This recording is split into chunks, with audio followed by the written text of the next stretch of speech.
그렇다면 불평등 문제에 관한 자본론의 분석은 어떨까요? 최근 유행하는 불평등 이론들을 한번 비판해 보면서 마르크스의 불평등 이론을 알아보도록 하겠습니다.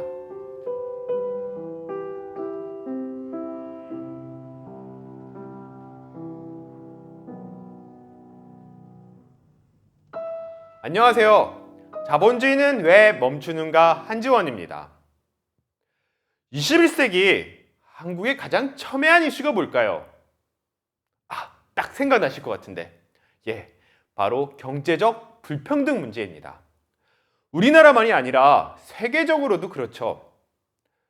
상위 1%의 소득이 총소득에서 차지하는 비중이 하위 50%보다도 더 많다. 이런 식 이야기는 이제 식상할 정도로 많이 인용되는 이야기이기도 합니다. 이 그래프도 아마 보셨을 거예요.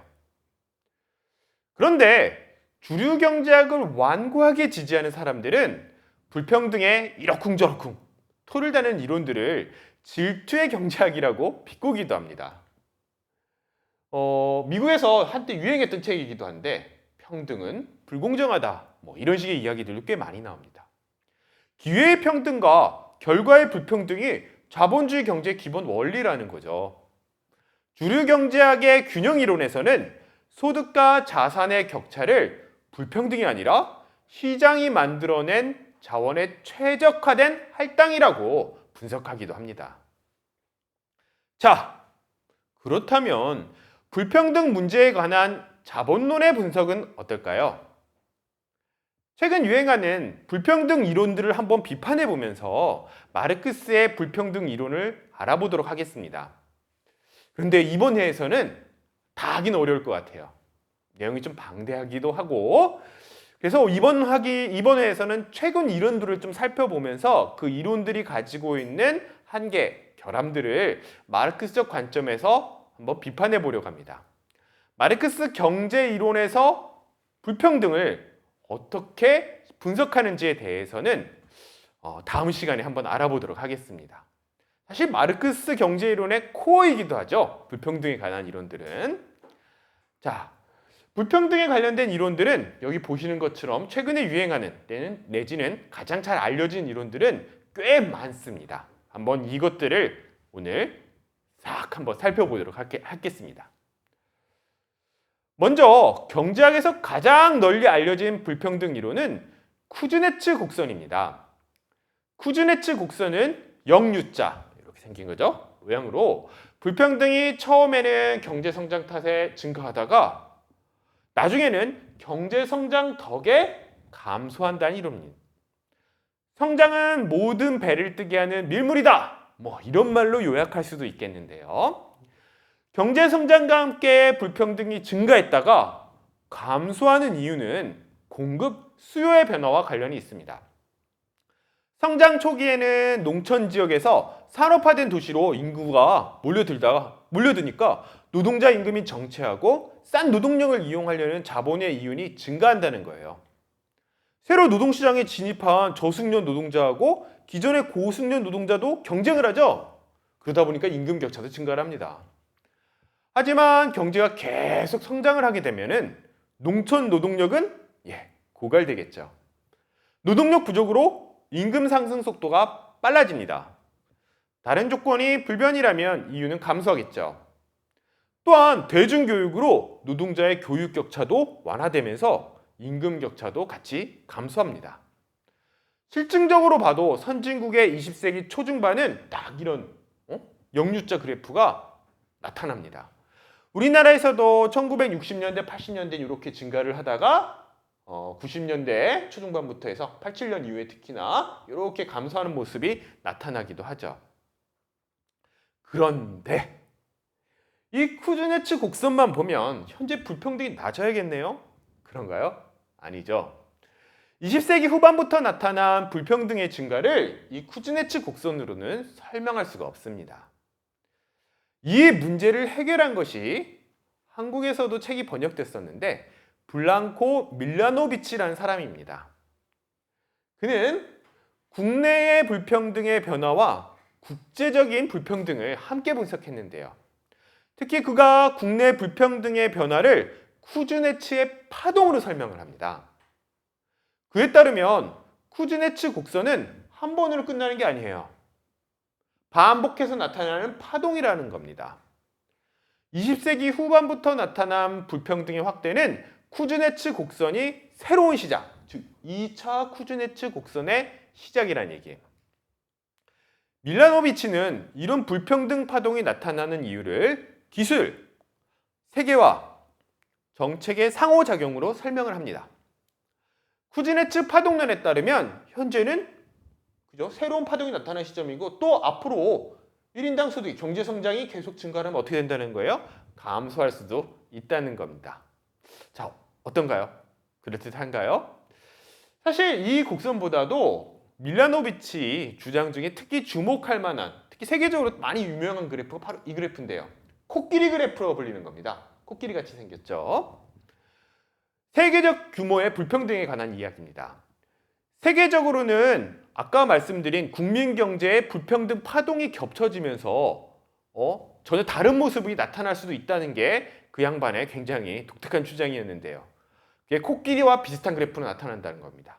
21세기에는 선진국에서는 중산층이 몰락하면서 오히려 불평등이 증가하는데 반대로 중국을 비롯한 개도국에서는 경제 성장으로 중산층이 증가해갖고 우리 이쪽은 증가한다는 불평등도가 낮아질 수 있다는 겁니다. 세계적으로 보면.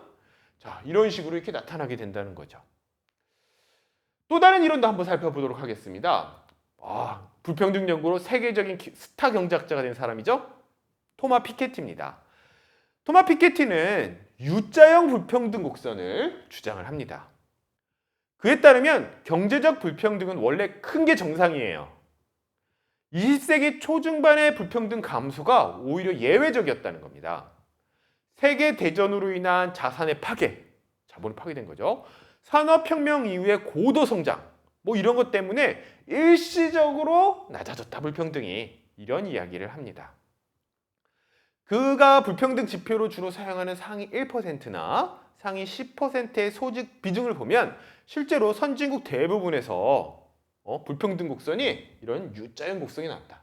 이건 미국의 대표적인 사례인데요. 어느 나라를 보도하더라도 비슷하게 나타난다는 게 피케티의 주장입니다.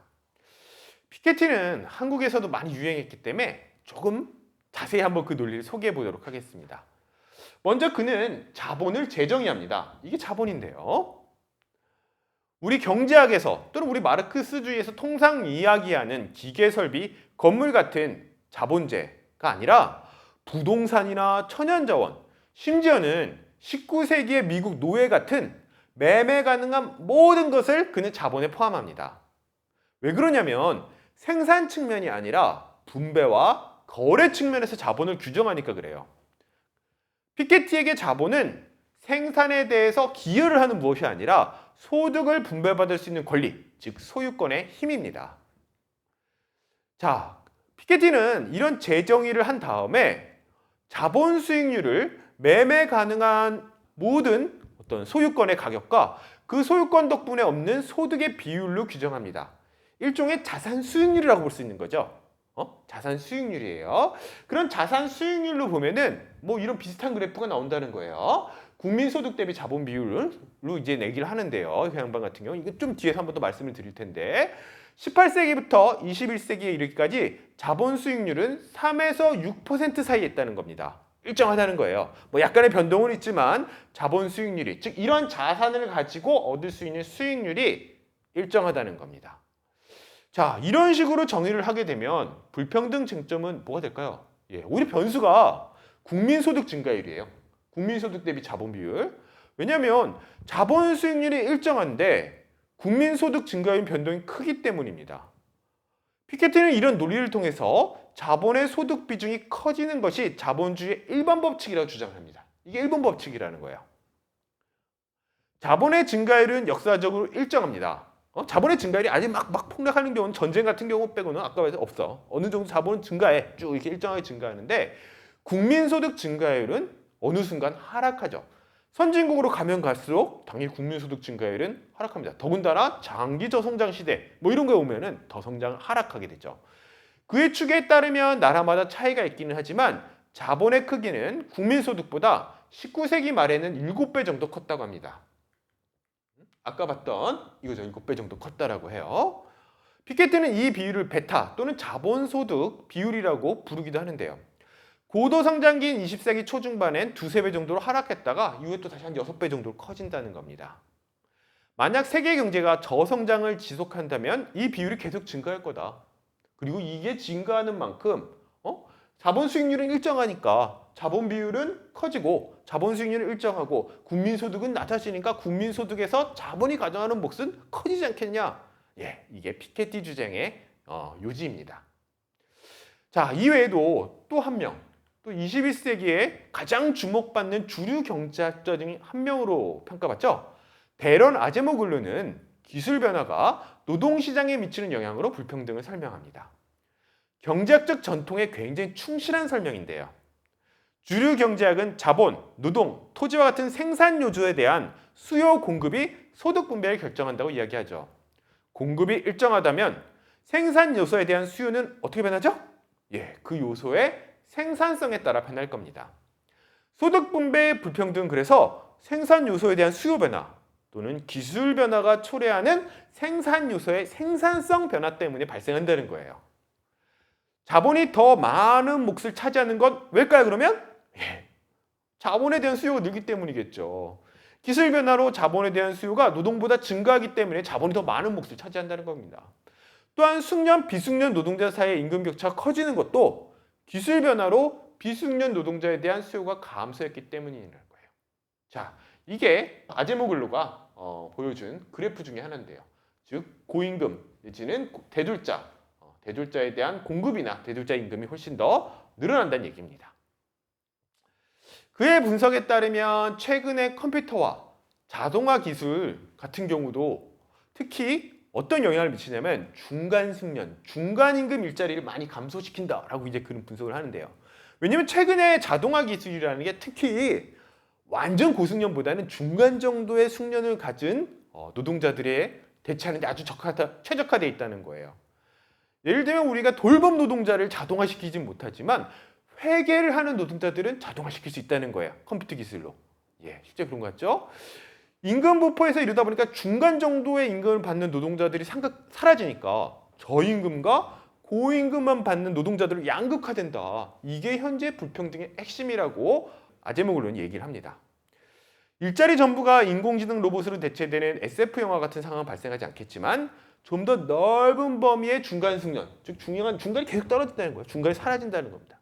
중간이 사라지면서 임금 양극화가 나타날 수 있다고 그는 주장을 하고 여기에 대책을 세워야 된다고 많이 요구를 하죠. 자, 마지막으로 또 하나 이름 볼게요. 케인스주의 경제학자로 유명하죠. 노벨 경제학상 수상자기도 하고요. 조지프 스티글리츠는 경제적 불평등의 원인을 지대추구, 렌트 시킹이라고 불리는 지대추구의 행동의 증가에서 찾습니다. 지대추구란 건 사회적 이익 이상으로 개인적 보수를 챙기는 행동을 말하는데요. 완전 경쟁 시장이라면 개인이 받는 보수는 딱 사회적 생산에 기여한 만큼일 겁니다. 개별적 보수와 사회적 이익이 일치하는 거죠. 그래서 불평등도 과도하게 커지지 않습니다. 하지만 시장에서 완전 경쟁은 잘 존재하지 않습니다. 특히 스티글리츠는 정보의 불균형으로 인해서 시장이 실패하는 경우가 더 많다라고 이야기를 하는데요. 그리고 이때 보통 시장의 실패를 바로잡아야 하는 역할을 하는 게 정부인데 정부가 그런 역할을 잘 하지 않는다는 겁니다. 스티글리츠는 20세기 후반의 경제적 불평등은 정부가 지대축을 규제하는 게 아니라 상위 계층의 영향력 아래서 오히려 지대축을 더 보장을 한다라고 비판을 합니다. 대표적인 게 바로 금융시장이죠. 또 다른 대표적 시장이 거대 디지털 기업들의 독점 시장입니다. 스티글리츠에 따르면 오늘날 정부들은 이런 지대추구 행위자들에게 더 많은 부를 축적하는 걸 계속 돕는다는 거예요. 미국이 대표적이고 그렇기 때문에 미국의 불평등이 훨씬 더 높다는 겁니다. 자, 상위 10개 기업들, 어떻게 보면 미국 세계에서 제일 큰 상위 10개 기업들이 여기 모아놓은 건데 이것만 봐도 딱 표시가 나죠? 다 금융기업 아니면 디지털 독점 기업들입니다. 이런 기업들을 그대로 내버려 뒀다는 거예요. 자, 이제 이상에서 쭉 살펴본 불평등 이론들을 한번 마르크스의 경제 이론으로 비판해 보겠습니다. 우리 자본론에서는 경제 불평등 어떻게 설명할까요? 우리가 앞서서도 계속 반복했던 거죠. 이윤율의 동력학으로 분석을 합니다. 한번 쿠즈네츠 곡선부터 재해석해 볼까요? 자, 이거 아까 우리 많이 봤던 그래프죠? 미국의 이윤율 그래프입니다. 이 그래프를 머릿속에 한번 쫙 놓으시고 기억하시면서 한번 이 그래프를 따라서 한번 지금까지 이야기했던 경제적 불평등 이론들을 재해석해 보도록 하겠습니다. 먼저 아까 처음 봤던 쿠즈네프 곡선입니다. 기본적으로 기술 진보로 이윤율이 상승할 때는 자본 축적이 활발해지고 고용도 증가하겠죠. 인구가 급격하게 아주 막 증가하지 않는 이상 산업 예비군은 감소합니다. 노동시장 경쟁이 완화되면서 임금도 상승하죠. 우리가 임금에 관련된 동력학을 살펴보는 시간에서 이 부분 이야기를 한번 길게 얘기했던 적이 있는데 기억나실 겁니다. 여기에 노동조합의 계급 투쟁이 더해지면 임금 인상은 가속하죠. 그런데 임금 상승은 이윤율 상승에 뒤처지는 게 일반적입니다. 그렇기 때문에 노동조합이 필요하다고 말씀도 드렸었는데요. 산업예비군이 감소하고 노동조합의 임금 인상이 커지는데 시간이 걸리기 때문이죠. 그래서 이윤율 상승의 초기에는 임금이 노동 생산성보다 덜 상승하면서 임금 분배율이 하락할 수도 있는 거예요. 또한 기술 선도 기업의 초과 이윤으로 기업 간 이윤 격차가 커지고 특별 이윤을 얻는 기업의 임금이 먼저 상승하면서 노동자 간 임금 격차가 커질 수 있는 겁니다. 자, 이게 앞의 국면이죠. 다만 이런 격차들은 곧 감소하는데 노동자가 투쟁으로 노동 생산성 상승을 따라잡는 임금 인상을 쟁취하고 기술 선도 기업의 특별 이윤도 시장 경쟁과 기술 추격으로 사라지기 때문입니다. 또한 산업 예비군의 감소, 노동조합의 평등주의적 임금 정책, 정부의 분배 재분배 정책이 더해지면 소득 격차는 더 빠르게 감소할 수 있습니다. 이게 다음 국면이죠. 요컨대 쿠즈네츠 곡선은 20세기 초중반의 이윤율 상승기 특징을 불평등과 1인당 소득이라는 축으로 간단하게 묘사한 것이란 겁니다. 그러면 쿠즈네츠 곡선은 뭘 묘사하지 못했어요? 아까 말한 대로 이윤율 하락 국면이죠. 이윤율 하락 국면에서의 불평등은 묘사하지 못했습니다. 이윤율이 하락하면 임금 상승에 제동이 걸리죠. 노동 생산성 상승만큼만 임금을 인상해도 자본 생산성 하락으로 이윤율이 계속 하락합니다. 이윤율 하락으로 자본 축적이 감소하면 고용 증가가 둔화하고 일자리 경쟁으로 임금의 하방 압력이 가해져서 임금은 하락하죠. 특히 이 과정에서 산업 예비군과 직접 경쟁하는 일자리에서 어떻게 된다고? 임금 덤핑이 더 커집니다. 임금 하락이 상대적으로 더 커지는 거죠. 그 결과 임금 격차가 어떻게 돼? 당연히 벌어집니다. 실업으로 노동조합이 약화되고 노동시장 제도가 노동자에게 불리하게 개혁되기도 하죠. 정부는 당연히 기업의 편이니까요. 이 국면에서는 임금 상승은 노동 생산성 상승에도 더 뒤처집니다. 임금 분배율이 일시적으로 또 하락을 해버릴 수도 있어요. 1970, 80년대 미국과 유럽 그리고 90년대 후반의 한국 상황이 딱 이랬죠. 이렇게 이윤율과 계급투쟁의 동력학으로 불평등 변화를 분석하면 쿠즈네츠 파동은 성립할까요? 쿠즈네츠 파동도 성립하지 않습니다. 쿠즈네츠 곡선은 이윤율 상승 국면이 분배 특징을 묘사한 것인데 쿠즈네츠 파동이 뭐예요? 이를 아예 영구적으로 패턴화하는 거예요. 파동이 뭡니까? 상승이 하락을 부르는 게 파동입니다. 다시 말하면 이윤율 상승은 이윤율 하락을 부르고 이윤율 하락은 다시 상승을 부른다는 거예요. 우리 마르크스주의 관점에서는 이는 불가능합니다.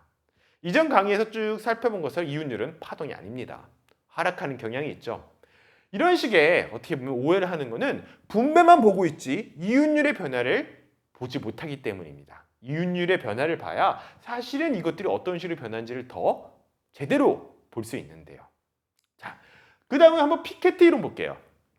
피케티의 불평등 이론은 자본에 대한 개념적 오류로 배가 산으로 간 경우라고 좀 볼 수도 있는데요. 우리가 자본주의 분석의 시작점으로 삼아야 하는 자본은 부동산이나 굉장히 큰 부분을 차지하고 있는 특히 주택이죠. 뒤에 보시면 이런 가공 자본이 아닙니다. 실제 자본입니다. 가공 자본은 미래의 수입에 대한 청구권의 일부일 뿐이며 현재 생산에 직접적 영향을 미치지도 못하죠. 단적 예로 특이로 토지 가격이 상승하면 노동 생산물이 증가합니까? 아니죠. 토지 소유자가 지대로 미래의 노동을 더 많이 착취할 권리를 가질 뿐입니다. 얼마나 많은 노동이 추출되었고 경제 성장이죠. 이게 그중 얼마가 자본가와 노동자에게 분배되는지 이게 분배율인데요. 이걸 논의하려면 실제 생산과 관계된 자본을 다뤄야 한다는 겁니다. 실제 생산과 관련된 자본을 피케티의 이론을 한번 재해석해 볼까요? 자, 흔히 말하는 자본, 여기 이제 자본소득 분배율이라고 적어놨는데요. 그 다음에 뭐 국민 아까 베타라고 하는 거죠. 국민소득 대비 자본을 이제 피케티 베타라고 불렀고 자본분의 자본소득을 자본수익률로 불렀는데요. 자본수익률은 사실 이윤율입니다. 그가 베타로 부르는 자본 국민소득 비율은 자본 생산성의 역수죠.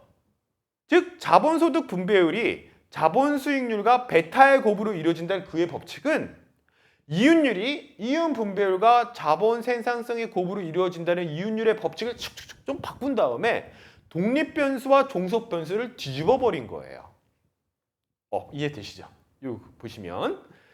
그런데 우리가 예전에도 한번 봤듯이 이윤 분배율은 장기적으로 변하지 않고 자본 생산성이 기술 진보의 영향으로 변합니다.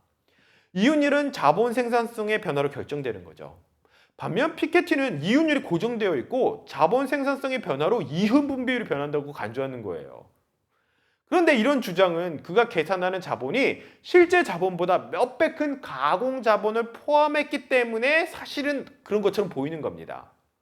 피케티가 불평등 법칙의 변수로 삼는 베타, 아까 말한 베타는 국민소득 증가율보다도 자본의 크기 때문에 변하는 영향을 더 받는데요. 보시죠. 여기서 보시면은 실제로 국민소득 증가율보다 이게 훨씬 더 사실 영향을 많이 미친다. 이 부분이. 이 부분이 영향을 많이 미친다는 겁니다. 피케티가 규정하는 자본의 가공자본의 절반 이상을 특히 뒤에 보면 차지하고 즉 베타는 가공자본의 크기에 따라 막 결정이 되어버린다는 거예요. 그런데 가공자본은 가공일 뿐이죠. 한번 피케티 고국인 프랑스의 예를 볼까요? 뭐 그래프에서 나타내지 않았지만 자본에서 주택이 차지하는 비중이 1970년대 33%에서 그의 자료를 보면요. 책에 나온 2010년대 61%로 갑절로 증가를 합니다. 최상 1%의 소득 비중 같은 불평등 지표가 베타에 비례해서 증가하는 것도 사실 당연한 얘기거든요. 가공자본의 크기가 당대 자산 소유자의 힘을 간접적으로 보여주기 때문입니다. 금융자본가와 이들의 자산을 관리하는 사람들이 전통적인 상위 1%라고 한다면 금융세계화 이후 전체 이윤 중에 금융기관이 점유하는 비중이 엄청나게 커지면서 이들이 점유하는 소득도 커지죠. 요컨대 피케티의 불평등 이론이라는 것은 법칙이라기보다는 금융화의 힘 또는 자본가의 사회적 힘을 묘사하는 것에 불과하다는 겁니다. 자, 아제모 울루가 했던 숙련 편향적 기술 변화로 불평등을 분석한 한번 이론도 볼까요? 자본주의 기술 변화의 핵심을 잘못 짚은 겁니다. 자본주의적 기술 변화의 핵심은 노동을 전략하기 위해 자본을 소모하는 편향성입니다. 기술 변화에서 문제가 되는 건 노동을 전략하는 방식이 얼마나 숙련을 필요하느냐가 아니라는 거예요. 얼마나 자본을 소모하느냐죠. 아제모 글루가 숙련 편향적 기술 변화를 가속했다고 분석하는 미국의 7, 80년대 여기 나온 이 그래프 여기 바로 그 얘기인데요. 7, 80년대는 이윤율이 아까 보셨죠? 이윤율 그래프 기억나시나요? 이윤율이 빠르게 하락하는 시기이기도 합니다. 즉 개별 기업들이 노동을 전략하려는 경쟁이 총 자본의 이윤율 하락으로 나타났던 시기라는 거예요. 근데 이윤율 하락은 어떻게 돼? 아까 쿠즈네츠 곡선 설명하면서 얘기해봤죠? 이윤율 하락의 효과로 취약한 노동자부터 임금이 삭감된다는 겁니다. 그 결과로 임금이 커지는 거죠. 숙련 편향이 변수가 아니라 이윤율 하락으로 인한 남은 이윤율 하락에 대응하는 자본이 변수라는 겁니다. 자, 숙련 편향적 기술 진보 이론의 치명적 결함은 아까 봤듯이 이윤율 동력학을 무시한다는 점이죠. 숙련 편향이란 프레임에는 자본 선호가 중요한 변수로 등장하지 않습니다.